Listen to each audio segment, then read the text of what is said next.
अपने यूट्यूब पे जितने भी फैमिली हैं सबके नमस्कार प्रणाम और चीज़ों ने ढंग को ही आशीर्वाद हम लोगों की तरफ से आप सब लोगों के। और आज हम लोग एक बहुत खूब पुराना और पारंपरिक सुहाग गीत सुनावे चलते हैं जो उनकी जब लड़की सोहगैली खाती सबकी न्याय परंपरा हो जब सोहगैली खाए मंडप में आवत ही दोपहर के समय वह समय के गीत है। आप लोग सुना और ये गीत के आगे बढ़ाओ, आप लोग भी गाओ, हम लोगन के सपोर्ट कर। इनकर भी चैनल था मेरा गांव मेरा गीत, मेरा भी चैनल है, सब लोग जनबो करे थे। तो चला आज हम लोग सुनावे चलते हैं, ये गीत जरूर सुने, पूरा सुने, बीच में न छोड़े, आप लोगों से निवेदन बा। चलिए सुनावत है। देखा कैसा लड़की के सुहाग में लड़कियन के जब बारात आवत है तो माँ की वर्जित रहत है कि वो देखे ही ना। वही हम गीत में हम सुनावे चलते हैं कि लड़की क्या कहत है अपने माँ से और माँ का लालसा रहत है कि लड़की सुहाग देखेगी, पर परंपरा के हिसाब से रिवाज के हिसाब से लड़की की माँ देखती नहीं। चले यही गीत हम सुनावे चलते हैं।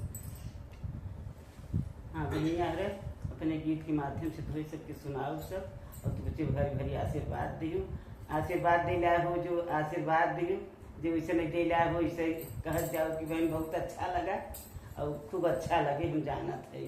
अरे साथ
के